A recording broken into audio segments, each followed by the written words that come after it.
நான் இப்போ பொங்கல் செய்ய போகிறேன் நைட்டுக்கு. காலையில் வச்ச சாம்பார் இருந்துச்சு.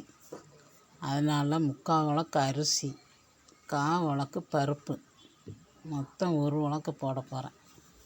1 1/4 உலக்கு மொத்தம். அந்த ரெண்டையும் ஒன்றா போட்டு கழுவிக்கோங்க. கழுவிட்டு அடுப்பத்தை வச்சு குக்கர் வைங்க. குக்கர் சூடானதும் எண்ணெயை ஊற்றுங்க, நெய்யை ஊற்றுங்க.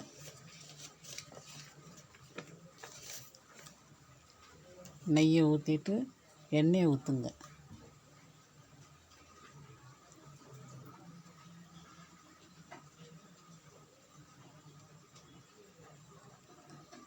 காலையிலே சாம்பார் வச்சதுனால இப்போ நான் சாம்பார் வைக்கலை. கடையில் வடை வாங்கிட்டு வந்து சட்னி வச்சிட்டோம். இப்போது குக்கரில் எண்ணெயும் நெய்யும் ஊற்றியாச்சா. அது சூடானதும் மிளகு போடுங்க.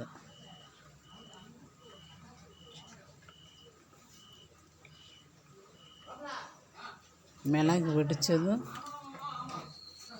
சீரகம் போடுங்க.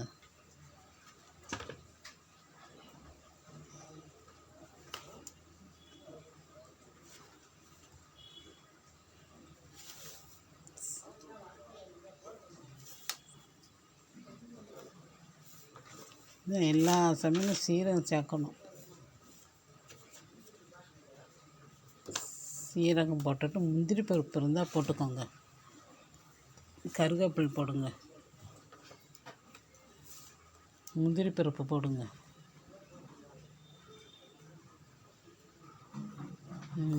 எல்லாம் பொரிஞ்சதும் தண்ணி ஊற்றுங்க. 1 உலக்கு அரிசினா 1 1/2 உலக்கு தண்ணி ஊற்றுங்க. இன்னும் 2 உலக்கு கூட ஊற்றலாம். இது பொங்கல் குழைவாக இருந்தால் தான் நல்லாயிருக்கும். ஊற்றுங்க. கொஞ்சம் மெதுவாகவே ஊற்றுங்க, அது சூடாக இருக்கும்.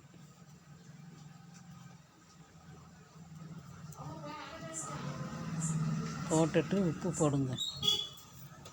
அரிசி பருப்பு ஊற வச்சுருந்தோம்னா அதை போடுங்க.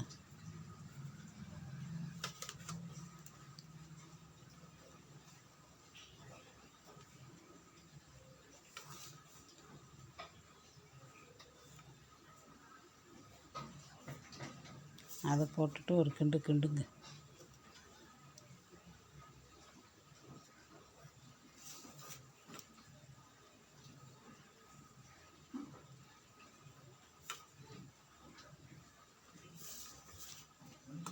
தண்ணி அளவு பார்க்கணும். இப்படி கரண்டி வச்சு முக்கி பார்த்தீங்கன்னா தெரியும். உப்பு போட்டுக்கோங்க.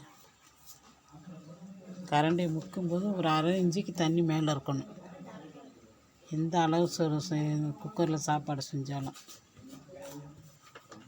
சாதம் கரெக்டாக இருக்கும் தண்ணி. குக்கரை மூடி வைங்க.